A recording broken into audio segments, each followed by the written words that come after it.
Paul, what's the sexiest thing you've ever put on your... Oh, no, wait, Amazing Spider-Man 2 3-man. That's right. Shit. Damn.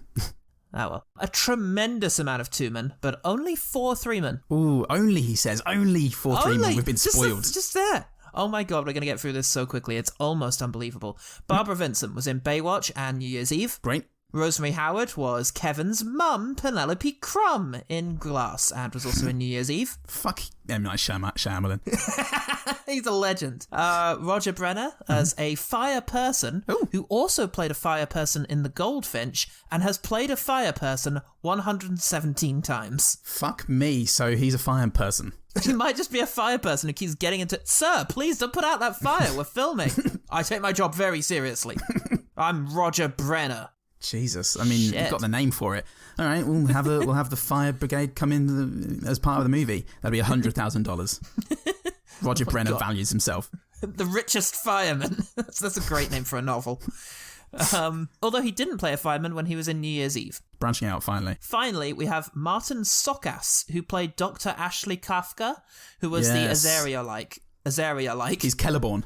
Yes, he is Celeborn. Yeah. I didn't realise he was Celeborn. Yeah, boy. And I got really excited when I mixed up Celeborn and thought that Celeborn was the dwarf breathes so loudly we could have shot him in the dark guy. Yes. But he's not. He's, where is Gandalf Greybeard? For I much desire to speak with him. Yeah.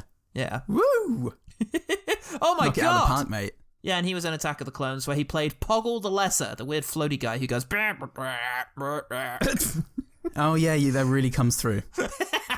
And he was in Kangaroo Jack, where he played the terrifying hitman, Mr. Smith. He played Michael Shannon's disappointed face. And he was Guy de Lusignan in Kingdom of Heaven. He was. I probably should have ended on Lord of the Rings. Probably should have talked about your cock instead, like I wanted. Probably, but ending it right here is just as good.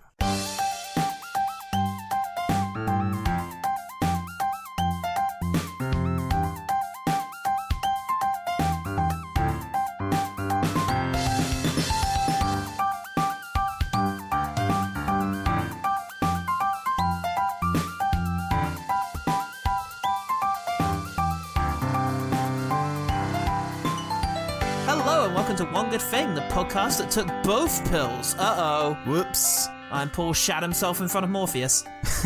And I'm no Kung Fu. We are continuing our fun little festive interlude before we get back to reviewing White Chicks again, probably. And we are watching Lana and Lily Wachowski's 2003 former conclusion to the Matrix trilogy. No, it's still the conclusion to the Matrix trilogy. It's no longer... Can't do anything about that. Shit. Oh. It's the Matrix Revolutions. Yay. Oh, sex orgy. Oh, no, it was the last one. Fuck me. The program Smith has grown beyond your control. You cannot stop him, but I can. And if you fail, I won't. It was the first live-action movie to be simultaneously released in... It was the first just-about live-action movie to be simultaneously released in regular and IMAX theatres at the same time. And a baby little 33-year-old Christopher Nolan. Oh my fuck, he directed Memento when he was 31. Yeah. And The Dark Knight at 38. Yeah. Oh, Christ. Don't think about that. Oh, God. Ever. Oh, fucking God, no. The movie was filmed concurrently with the second installment, The Matrix Reloaded. Oh, don't do that. Don't think about that either. No.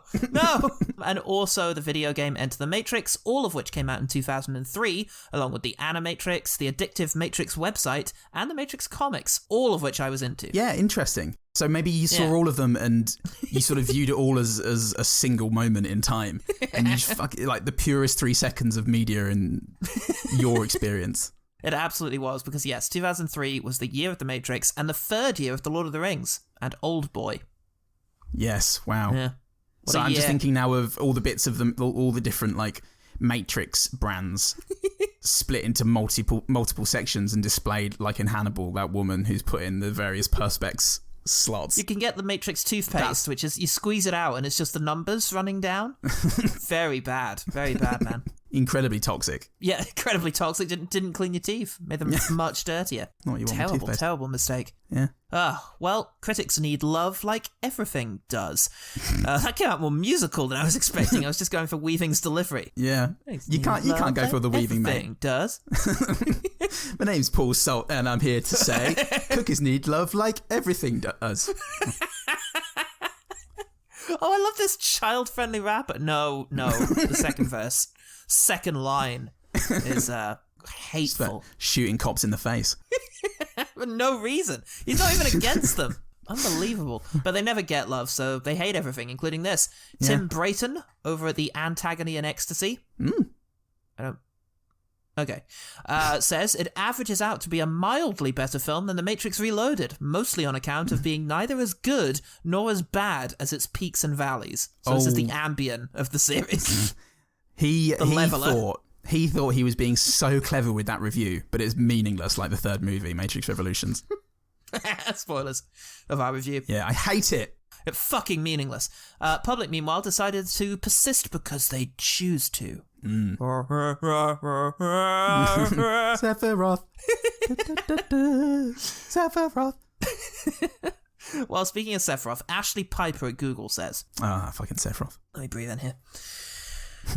Again, the Matrix movies are a great series with different actors and different scenes. The little girl at the beginning is very adorable, very action-packed. Anyone who loves sci-fi and fantasy would love these movies. I love the green subway and the loud sound effects. The endings are always good as always. Again, it looks like Men in Black. The one guy with the long hair, I seriously don't like that character. He was cruel and mean, and when he knocked the one guy down and left his family behind on the train, as you can see in the beginning where the cars are at, it looks like a Saw reference because the one guy in Saw was at a parking lot, but someone took a picture of him showing evidence.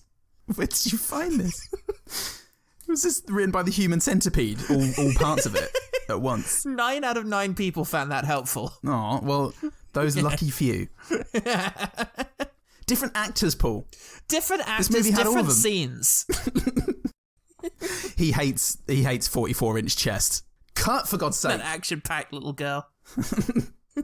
Next scene, damn it. More Three Man. Never ends around here. Christopher Kirby was in Movie 43 and Revenge of the Sith. Oh, good. Genevieve O'Reilly was in The Snowman and Revenge of the Sith. Ooh. David Bowers was in Attack of the Clones and Revenge of the Sith. Oh, no. Bruce Spence is a very interesting guy. He's the gyrocopter pilot from Mad Max 2. And was also the mouth of Sauron in the extended Revenge of the Sith. Very extended Revenge of the Sith. Yeah. They get to Mordor. Here he plays the Train Man. Oh, okay. And he was in Gods of Egypt as the High Judge. I don't remember what that was. Oh. And Revenge of the Sith. Jesus. Where he played Thespian Alien, if you remember. He's hiding on the 4th floor. Oh, yes, okay. Fuck me. Look at my range. Now, Paul, our beautiful boy, Keanu Reeves, he's a foreman. Aw. Thanks to Siberia, Knock Knock, and replicas. Foreman of my heart. He's overseeing the construction of it. It'll be ready 2023. We're working double time, boys. We're working double time. Boys. Lads, get your tits out, love. Oh, he's part of the problem, but he's just so charming. So fucking adorable. Ugh. The Matrix Revolutions has 35% on Rotten Tomatoes, 47% on Metacritic, and made a lot of money. So, Paul, you bastard. Whoa. What's one thing about The Matrix Revolutions that has a beginning, and therefore an end is the beginning? Oh, okay. The jumpers that they all wear, Paul, as part of the human resistance. That's a good point. Are they colour-coded by rank? I don't know. Because I've never thought Roland, of that before. Morpheus, and Niobe are all wearing like a burgundy sort of the exact same jumper. That's frayed in sort of the same way. And I just like to think that they had time to sort out a uniform even though they've barely got the clothes on their bags. It's like if it got slightly, the next incarnation of Zion, it'll be like, okay, you've got the pointy loincloth, therefore you outrank me with the non-existent loincloth. You could have just said that you're not wearing a loincloth. Yeah, but yours is pointy. That's my dick. So. Dick fool. That's my dick, punk. Now suck it. Morpheus.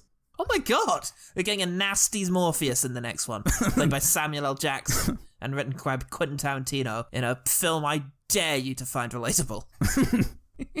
Oh, Christ. Yeah. Well, what happens in that there Matrix? Oh, God. Well, it's mere minutes before I find the whole thing painfully boring and Yes. spend the whole thing clock watching. So Surely not, because we've got that iconic opening sequence with the text that just promises an exciting action sequence, and it dissolves into some gruff men talking. yes. That bit is very exciting. The actual credits bit is good because it makes you think you're watching the other one. But oh no, they've got some things to talk about, such as all the real world stuff that served really well as a ticking clock in the original. This is the focus of the movie. Fuck yeah, that's where I want to be. The machines are going to attack Zion, which is bad news if you're on Team Humanity. Yeah. Which is, very much like playing Alliance on WoW. Fucking live a little. Come on. Come Cucks. on. I'm a human. What? I don't even want the end of that sentence. Matrix. Cuck Ventures, more like. Neo's still unconscious from the last movie, and so is sinister dude Bane. Yeah? Burn! That's his performance in this movie. I love it. Yeah, it's very unfortunate. He's not awake yet, and I can't wait for that. But in the meantime, they've got to go and find Neo because he's in Mobile Avenue, Limbo. Yes, he's in the Matrix somehow without a jack. You what, mate? Yeah. You fucking what? Mobile Station, which is actually an anagram of Limbo. Station. The real mystery is why this is happening. Yeah. Well, we luckily all the actors are asking the same things, but they get passed around in a Night Shyamalan script. Well, our heroes go and visit the Oracle, who is now played by Mary Alice. Yes. And she talks very mysteriously and ambiguously in a roundabout way. It's very clever. About being sorry that the previous actor, Gloria Foster, who died between films, can no longer be in this universe. I wish there was an easy way to get through this, but there ain't. I'm sorry this had to happen. I'm sorry I couldn't be sitting here like you remember me. But it wasn't meant to be. And it's kind of poignant, kind of meaningful. But if you do keep reading into her little monologue there, it does kind of read as she's glad she's dead. She's the reason that she's dead, and that she'd do it again if she had the chance to. So maybe just don't read into it.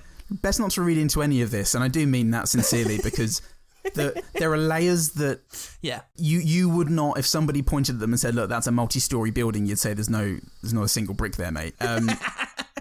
No, that's the point. It's about the bricks they didn't use. Oh, great. That's brilliant. Let me drive my car into it. Fell into the forever hole again. So fucking Channing Tatum is down there and he's a dog. So, yeah, Neo is stuck in limbo, and only the Trin Man can save him. But he's dangerous. Oh, if he realizes where Neo is, then, oh boy, we're in trouble. Because he's going to get the Merovingian involved, and he's super dangerous and important. And would it surprise you if I said that neither of these characters are going to be in the movie after the next 15 minutes? Absolutely not, Paul. So forget about the Trin Man, because the Trin Man is here, and she speaks to the Merovingian for a couple of minutes, and it feels like they're setting up a sort of MacGuffin hunt. And I go, oh, I forgot about this. And then I remember why I forgot, because it doesn't actually happen. Trinity goes, I'm bored looking at the lens, and fuck this. Kicks a bunch of people. Yes. Well, back in Mambo, Neo learns from a little girl and her confusing family that programs can love as well. Yeah. But love is a human emotion, is it? You do not understand. I just have never heard a program speak of love. It is a human emotion. Love's just a word. Is it? Yeah, Neo? but so why are you saying... Anyway. But words mean things. But anyway, it turns out the confusing parents can't go with the daughter because they only made a deal for the daughter, like with Anakin Skywalker. That worked out fine. Yeah, generally fine. Don't think about it. I see you thinking about it, Paul. Stop thinking about it. It's impossible not to, because there is a thrilling Matrix-style action sequence as our heroes chase a tramp through an underground station. Look at Trinity cartwheel over that turnstile. Yeah. There is no spoon. Shit. Now, is this before or after the fight scene where the villains sneakily jump onto the roof, onto the ceiling, which makes it mildly or not really any more difficult to shoot them? Yeah, it's really not that much harder. But look what we can do. They do have one of two good action sequences in this film, unless you like CGI squid. In that case, you're in for a treat. But you're right, we do get to the Merovingian, and it's his first and last scene.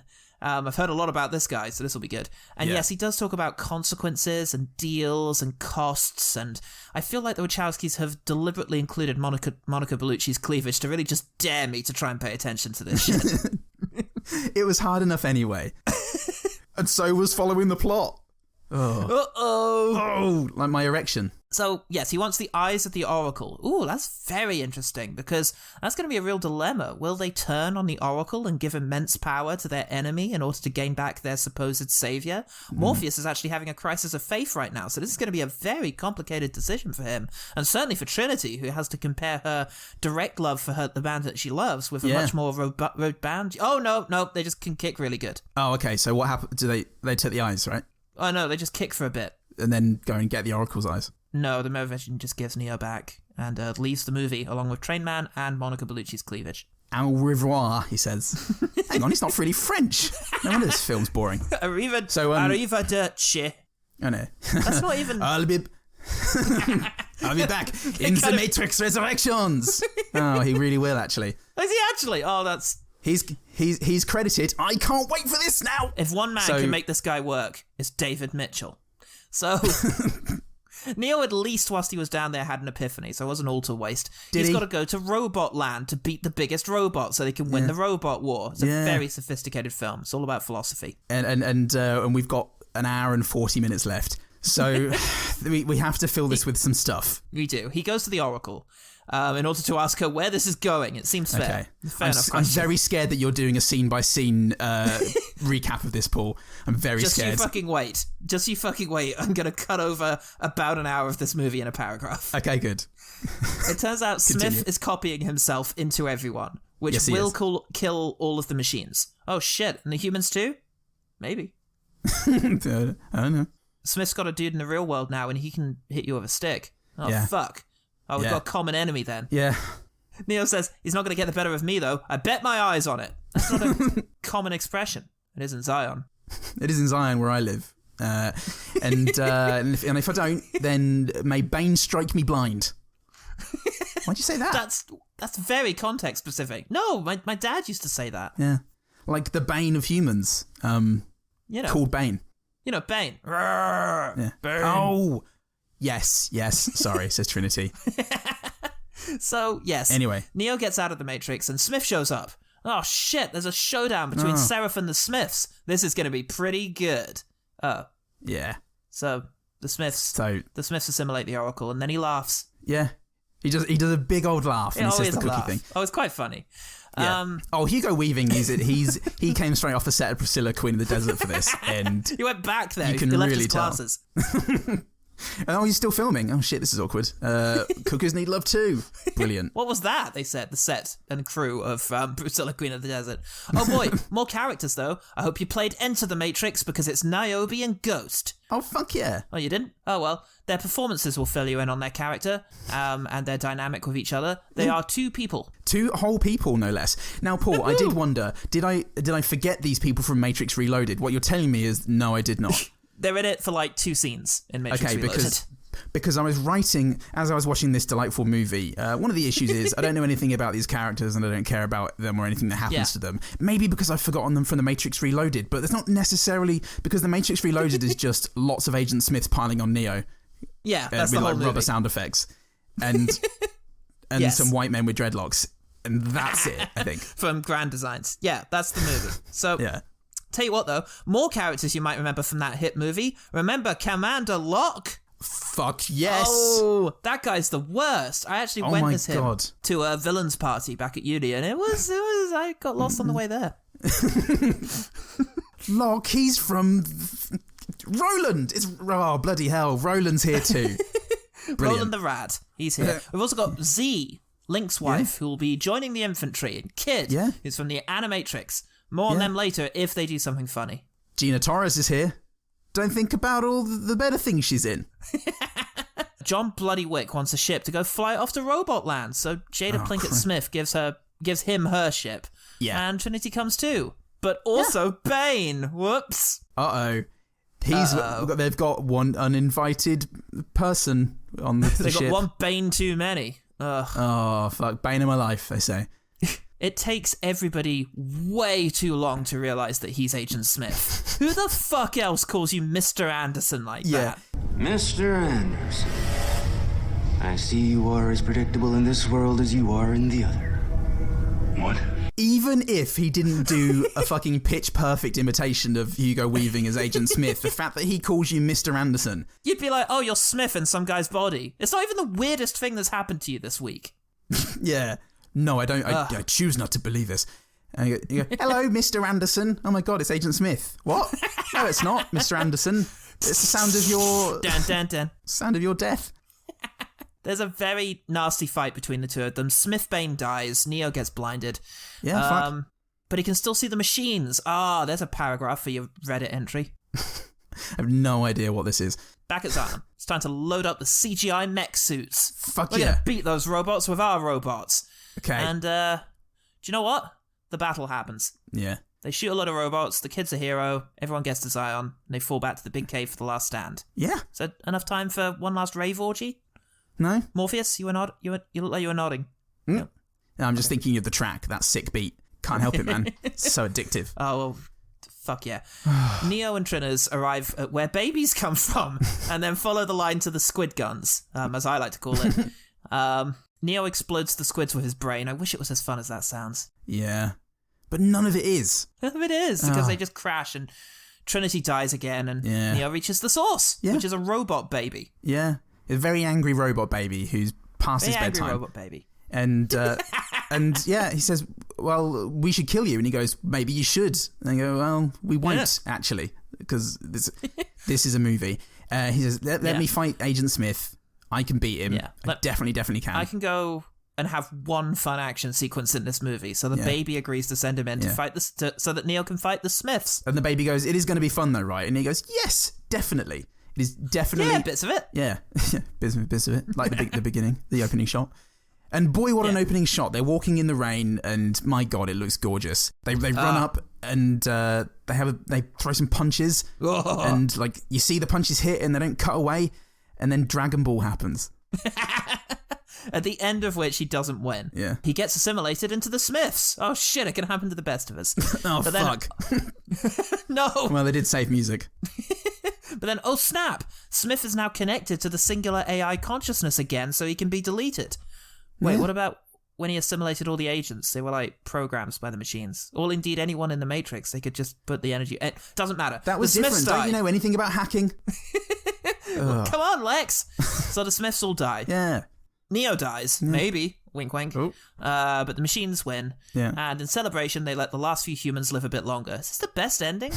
Did I flunk a charisma check somewhere back there? Yeah, you needed to punch that female reporter out when she was grilling Shepard. And then the robot baby would have been a lot more amicable towards you. Bro, pull up a pew, man. So yeah. Oh, we didn't mention the robot baby's a douchebag. he's like a new money sort of douchebag who thinks he's very cool. He came up with Hugger Hoodie. And yeah, the little girl is there with the Oracle. Yep. She makes a sunrise or sunset for Neo. The architect comes along. He's in this movie again. Oh yeah. And that's pretty much it. Yeah.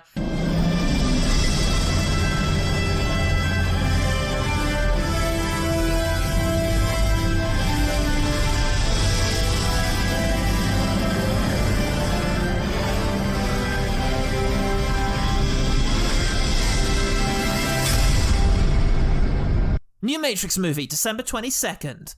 Also, make sure you've played The Matrix Online by then. Bam, bam, bam, bam, bam, bam. Dun. So, Paul, what did you make of The Matrix Revolutions? Whatever the fuck. This is going to be a nightmare if they keep doing this. Yeah. How many RE words? That could have been a good intro, other than talking about your cock. Is what would the fifth Matrix movie be if it has to start RE? Reparations. That's how the Wachowskis just come around to apologise. Renumerations. It's about time. Rebound. It very much feels like a rebound after this acrimonious breakup. So I remember that the Wachowskis haven't made a good movie other than The Matrix, and it really. I've heard good things about Bound. Never saw it. Oh, okay. Well, I refuse out of principle, and and as long as I don't see it, it doesn't count. Okay. So I was very bored immediately, Paul. None of the. Yes. Here's the thing. It's a bad movie, and none of the dialogue serves the story at all. It's pseudo intellectual circuitous, and just not interesting in any way. Yeah. Nothing about this movie serves the main story. That serves the Matrix. It doesn't build on the original in any positive way. I don't care about any of the characters because none of them existed until until after the Matrix. That's not why I don't care about them. I don't care about them because they're flat as fuck and poorly performed. Yeah. Well, yeah. But it would have helped if I'd have known them beforehand, I think. So I could have just given a shit about them sort of beforehand. So they should have introduced the whole trilogy worth of characters in the first one, or just stuck to the characters from the first one in. No, just built on them in any way, I suppose. In Matrix Reloaded, you know. Oh yeah, continuing expanding what they have would have definitely been good. But we didn't meet Faramir in the first Lord of the Rings, and he's everybody's favourite. I bet. Probably. It may be because he has a couple of scenes where we get to know how the things that he's thinking. Yeah, that's what I need. And in this, basically, Roland, his catchphrase is, "You're out of your goddamn mind, goddamn." And Nairobi is just, "Fuck off, Morpheus. I'm a great pilot." Yeah. And that's about it. Everything else is horrendously cliche and cringy. Yeah. And it just. It's also a hot CGI mess. It's completely weightless, and I don't care about any of it.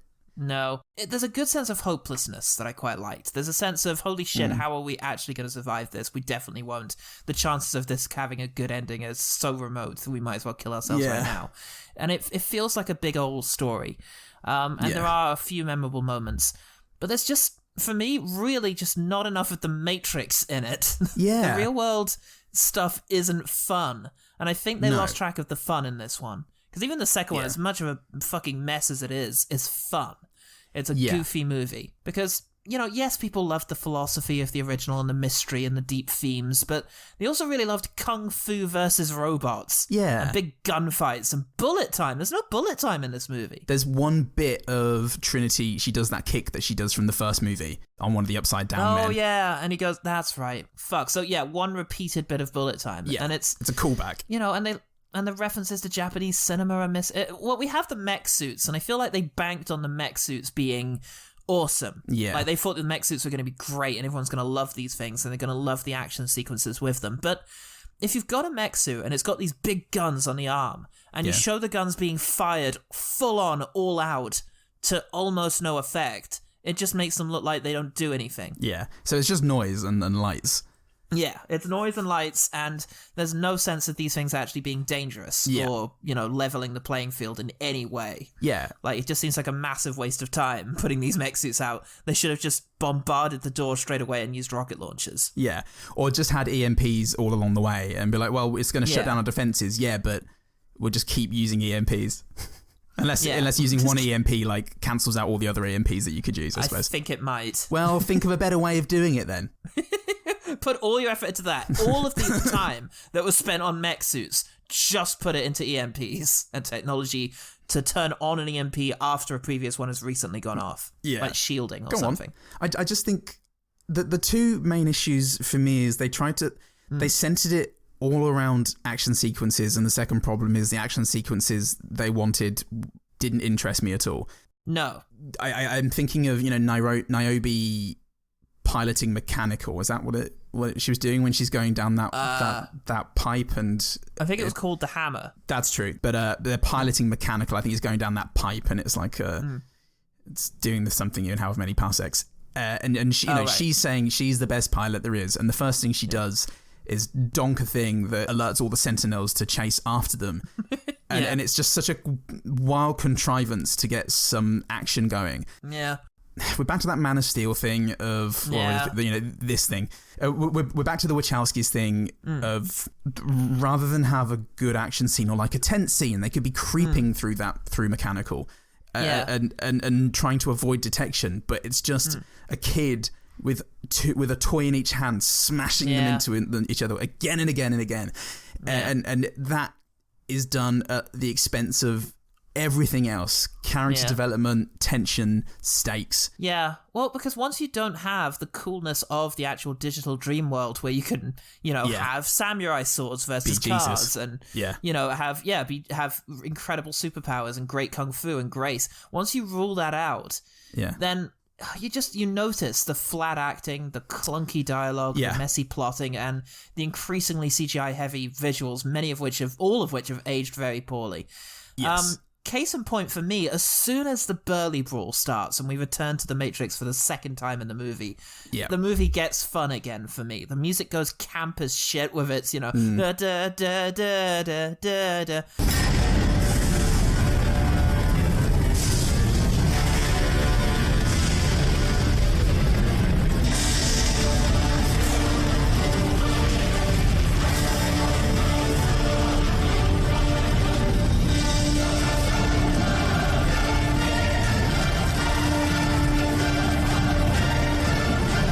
There's been nothing that fun in the soundtrack until this point. The visuals are over the top, thunder and lightning, and the fight itself has some really good moments. At one point, including one of the CGI moments, when they punch each other so hard it stops raining for a second. Yes, it's dreadful CGI, but as an idea, that's great. Yeah. That's just high camp nonsense. And yes, undercut it with a surprising anticlimactic ending. Yeah. I'm all for that. I like The Last Jedi. Yeah. Just let us have some fun on the way to that, like The Last Jedi did. Yeah, but exactly. then even the big fight stops being fun when it becomes too Man of Steel-ish. That's it. I wanted to see more of the Matrix. I remember as a teenager really liking the big Agent Smith fight from Matrix Reloaded, and I think even though the CGI is dog shit, I'd still enjoy it if we were doing it for OGT, which we won't because it has like 75% on Rotten Tomatoes. Yes, and usually high. Yeah, you'd still welcome the action, and it is just it's just a fun fantasy of reaching this insane potential inside the Matrix, and it's just fun. I think Reloaded would stand up way better. I think. Oh yeah. I think maybe they should have just put more time into it. I think what this not feels like currently. weirdly is like not make them concurrently. This feels like when they split the final movie into two. Yeah. When they do a part 1 and part 2, and it's really wonky because all of the action is up one end and all of the drama is up the other. Yeah. It feels kind of like that, except they just didn't make a Matrix 2. And they made a 5-hour movie when they could have fit it all into 2 hours, probably. Yeah. Like Matrix Revolutions is Act 3 of a movie. Right. And it could have been told in half an hour, 35, 40 minutes at most. It didn't need, but it's packed full of dialogue that just pushes me away. What do you want? You know what I want, and just the constant circles they draw. It's all misjudged because in the second one, Matrix Reloaded, the action doesn't serve any purpose. Like nobody ever goes from one end to the other. If you think about the action beats in the Matrix, Morpheus gets captured, Morpheus gets freed. Neo gets trapped inside of the Matrix and no longer has an exit. They all move the plot on a bit and make the situation more difficult for the characters. In the Matrix Reloaded, there are moments like they get the Keymaster and then there's a very long chase sequence, which is great and I enjoy it, but it really is just playing for time, that 20-minute long action scene. And, Neo fighting the Merovingians' men, it doesn't really come to anything. Nothing gets moved on, nothing changes, there's no power dynamic shift. And that's just evidence that they really did misjudge this whole thing. Yeah, just hugely misjudged. Yeah, especially since there were some really important resources squandered in this film specifically. And it's really sad for me that so far as we know, this is Lawrence Fishburne's last turn as Morpheus, because I think he might be the second most important actor in the original movie behind Hugo Weaving. His presence in that movie, the way he delivers that dialogue, even when he's just doing an exposition dump, he makes it into a character thing. Yes. And here he's got nothing. They threaten him with something really interesting at the end of Reloaded because he is the holy man of the Matrix trilogy. He is the preacher. Yeah. And at the end of the second movie, he loses his faith. Yeah. Because he realizes that he's just been strung along by the people he thought he could trust and believe in. Yeah. So that he can just perpetuate this cycle of the Matrix being created and the one, selecting a few in order to create the next one. Yeah. That's really interesting, but he spends this movie as Jada Pinkett Smith's sidekick. Moody sidekick. It's very unfortunate. And the only thing I will give credit for is that it's kind of fun how weird this is. Yeah. Like, the idea that this was the must-see movie of that Christmas, aside from Return of the King, and that it made good money is very crazy considering how fucking odd it is. Yeah. And I kind of like how invested people got into this very weird concept and that it actually managed to succeed in the box office, but, I just wish that the people who'd gone to see it could have been rewarded with something better. Yeah, that's fair. So, shall we quick fire? Yeah, let's, because they've still got a whole bunch of They got like a lot of quick fires, but it's just these small moments. Quick fire. Right from the off, the music and the Warner Brothers logo got me into the right headspace.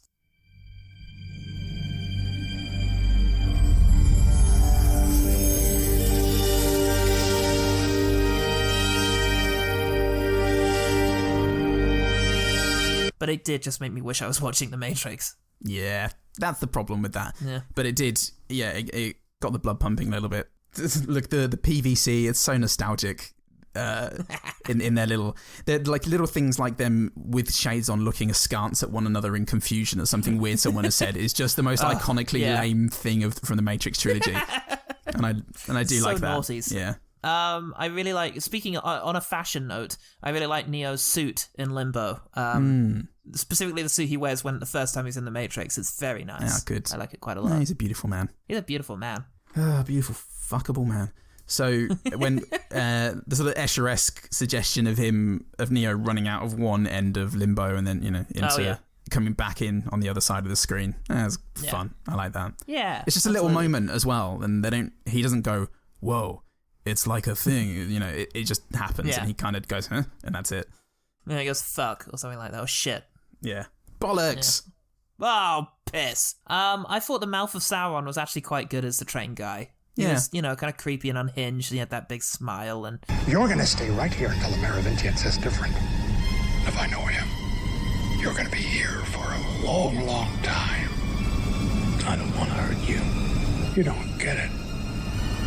I built this place. Down here, I make the rules. Down here, I make the threats. I quite liked him. It's a shame he was nothing. He was barely an obstacle. He needn't have been in the movie. Yeah. It's just another, I guess it's just an excuse to have a sort of bit of Dragon Ball action as he blasts Neo into a wall. Yeah. Trinity does a good high kick from behind somebody, which is a big thing in the original. And it's all very quick, choppy kicks, and it's all accompanied with that, like... Yeah, I love the sound design. It's still... The way in which punches, and in particular blocks, look in this is still fucking... great. Yeah, it's singular, isn't it? It is, isn't it? There's nothing quite like it. I think maybe Kung Fu Hustle had some similar kind of whip kind of sound effects, but for the most part, it's very unique. I hope they retain that in the next Matrix movie. I'm very worried by the footage they've included that it's going to be a lot of CGI doubles getting pushed through walls. As you see through here, but we'll see. We'll see. Speaking of whips, I thought Colin Chow as Seraph looked pretty good doing his action bits. Some good kicks. He's not that great at the acting bits, but he's very good at the kicky bits. I like that. That's the kung fu tradition, really, for movies. Yeah, that's true. Don't worry about the acting. Trinity, after they fight with the Merovingians guys, they pull guns at each other, and she goes, "Time's up. What's it gonna be, Merv?" I like the cloakroom shootout, but it is a real step down. It's a step down from the original, corridor shootout. Yeah, the lobby scene. The lobby scene from the original Matrix, but and their ability to get on the wall doesn't really add much, but nevertheless it was a cool little shootout sequence with lots of blanks going off and squibs bursting, and when one of the guys who's doing his cartwheel suddenly gets shot at by Seraph and by Morpheus, suddenly these big old squibs just start bursting on his chest and back, and that was very good. Do appreciate that. Yeah, I do like how violent this movie is in general. They get away with a lot. Yeah, that's true. Look what happened to Mifune's fucking face. Is that his name? Nathaniel Bliss as Commander Mifune. It also confused me because my next point is Ian Bliss, who plays Bane, does a very, very good Agent Smith impression. Did I forget to change his name? Because I originally thought Nathaniel Bliss. I originally thought Ian Bliss was the guy I meant. And I changed it to Nathaniel. Nathaniel Miss, more like. I hate you. Nathaniel Lees, god damn it. It's close to Bliss. Yes. Ian Bliss's Smith impression was incredible. What if I don't want to remember? Why would you want that? What if I blew that EMP? What if I did destroy those ships and I am responsible for the deaths of all those men? If I did that, it wouldn't be very safe for me here, would it? Pitch perfect. Really good. Makes it all the weirder that nobody could tell who the fuck he was. Even better than Kevin Eldon's impression. That's good. That was very good. Lambert Wilson as the Merovingian is just very clearly having fun. He always was in these movies. He came in, he was put near some boobs and told to Say act no more. accordingly. Yeah. I understand this role completely. And yeah, he did a great job. Come now. What kind of question is this? Of course I know. Which is my business to know. And some might think this is a strange coincidence, but I do not. I am curious, though, as to how it actually happened. Do you know? The line, I think it's when Trinity and Neo are about to go off to battle the robots. To save the small girl and everyone. Yeah. And everyone else probably, I don't know. And she says, But I'll tell you something. 6 hours ago, I told the Merovingian I was ready to give anything and everything for you. Do you know what's changed in the last 6 hours? No. Nothing. Anyway, I like how that was good. delivered. It was a really good moment. Yeah, that's very good. Nathaniel Lees as Commander Mifune. I felt that... Oh, who incidentally is also in Lord of the Rings. He's, looks like meat's back on the menu, boys. Oh, great. Good for him. Good stuff. Yeah. Great image of him shooting robots on the left of screen, and then across the bridge, the kid and the reload crew are trying to cross in order to get to him. Yeah, cool. Then I like his death, his fucked up face, and his final death. words. Yeah, his death was really full on. The and 1,000 his cuts. final words. 1,000 cuts, Jesus. When the kid's just like, I didn't finish the training program. Neither did I. like this last little moment was really, it was really good. It does, though, imply a moment in which the kid had to pry Mifune's dead body out of this mech suit before he could get into it. Just, It's so hard when they're dead. I'm so hard when they're So dead. she said, "Shut up, John." But enjoy that later. yeah, when we're introduced to him, and also it's the kid who's volunteering as a teenager. He comes in and he's doing his Ali thing. But eventually, when he says, I want to volunteer because I've got to stand up for these people, he kind of he's like won over. Like he lets a couple of emotions or like a bit of acceptance through his fuck off shield. Minimum age for the cause, 18. 16 is too young. Machines don't care how old I am. They kill me just the same. That's the goddamn truth. I've given you my shtick. I've intimidated you. Okay. But now you said something I agree with, and I respect that. And that was really cool. I thought the idea of the kid running ammo to the mech suits was a really good idea for getting him involved in the battle, and was probably the only involving part of the battle for me, because there was real vulnerability there. When he's in the room with the ammo on the trolleys, and he's just kind of psyching himself up before the gates open, and you can just hear the sound of the battle on the other side, that was good. That was, suitably tense. A bit of humanity amongst all the noise. So I've calmed down a bit since doing the plot recap, and I do feel remiss for not like being a bit more even-handed when I was just yelling about it earlier. But but anyway, this is why we do the quick fire, because it reminds me to balance things out again. Because I did like that kid. He was Mouse 2, but he was but I just so desperate for more of him. We needed some more scenes of him preparing or doing something, because I felt like I could have liked this character a lot if he'd have just been a real boy. Yeah, absolutely. I like the moment, speaking of moments of anticipating the battle, I like the moment between Z and her soldier friend, where the friend is clearly really nervous, and they kind of make a deal between them. You scared, Sean? Shit, yeah. But I'll make you a deal. You keep loading, I keep shooting. Deal. And it's as simple as that. That's all they can control at this moment. Yeah. And that was good. It was relatable. Yeah, cool.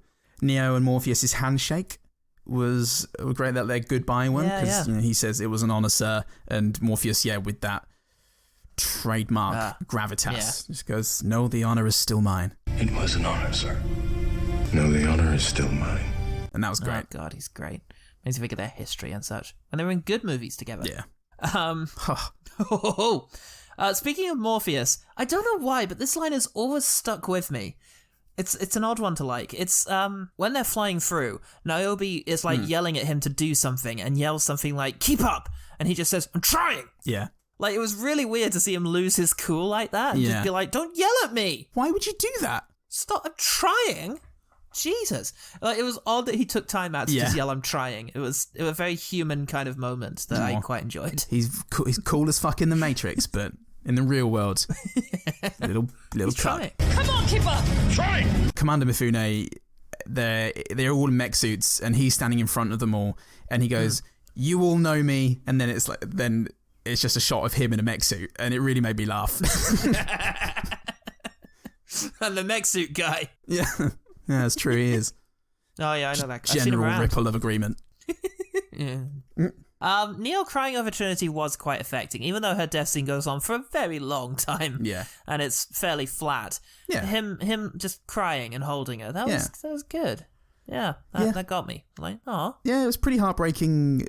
Him not realizing she was dying, and he's just talking and looking around and saying how brilliant everything looks, and she's just looking at him, and it's like, well, these are my last few moments on Earth, and I'm gonna look at this idiot. Gonna spend them looking at you. Yeah, you dumb idiot.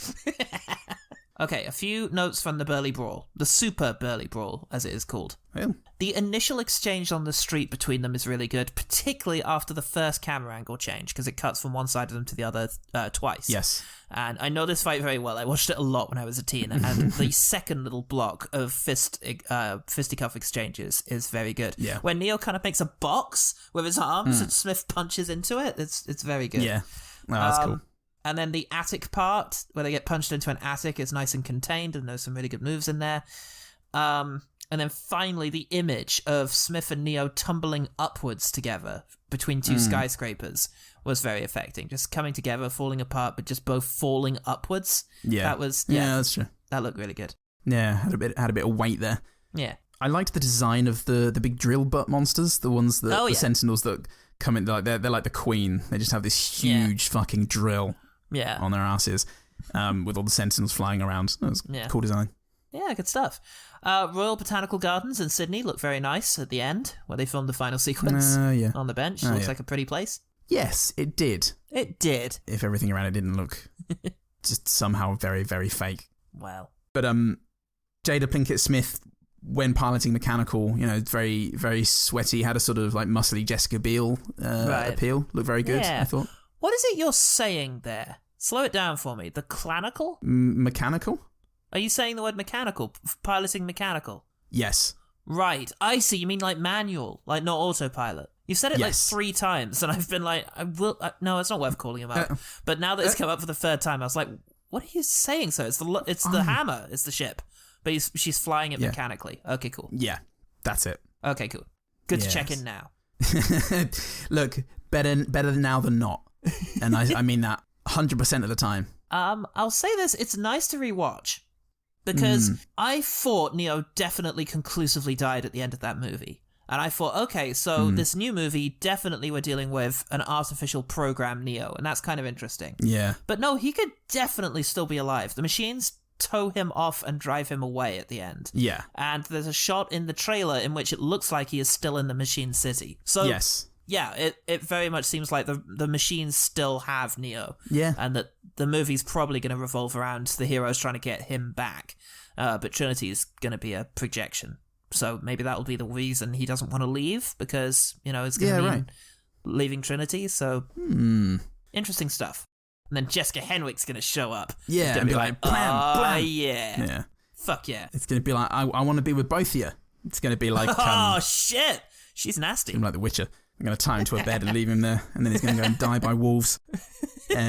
Fuck. Yeah, no, shit. That's grim. God, I did like, grim. speaking of grim, the sort of Starship Trooperness of human deaths when they're fighting the Sentinels, just getting grabbed by the face and flung into the air. Yeah, it was pretty grim. Yeah. First of all, I'll go with the line. What did she say about me? That you were a bad man. Oh, I'm not so bad once you get to know me. Again, he's playing cartoon villain, but some of this is really, really entertaining in terms of its camp value. Yeah, okay. That's good. I mean, definite camp value, I would say. Yeah, I really love that. I will agree with you there. I really like Link, played by, I cannot remember his name, but he played Mercutio in the Baz Luhrmann Romeo and Juliet. Right. Just really, he didn't have much to do, but just really enjoyable just watching him be. Yeah, absolutely. Right, I've got 2 of his faces. Okay. First of all, after he shoves the cookies off the table, he does this really dramatic kind of turn to camera, just kind of like just a really bold kind of, I just smashed your cookies. What are you gonna do about it? Fucking nightmare. And then the other one is after the Oracle says, What did you do with Santi? Cookies need love like everything does. indicating that she's been absorbed. And if you look at one of the other Smiths in the room, he does a sort of maniacal turn to one of his other Smiths as if to say, ha ha ha. Yeah, we did that. We're so evil. Like, I love the idea that they would bond over these little moments. God, so stupid. Yeah, look, the opening shot of that final fight with the boots in the rain, it looks gorgeous. It's that right side of the Zack Snyder line when it looks great instead of shit. Yeah. Like the Guardians. Yeah. My last thing. Okay. Is it's going to be controversial because I know it was controversial when it happened and everyone's like, that's very silly. But I like it because it oscillates between silly and actually genuinely disconcerting. And it is Smith's laugh after he absorbs the Oracle.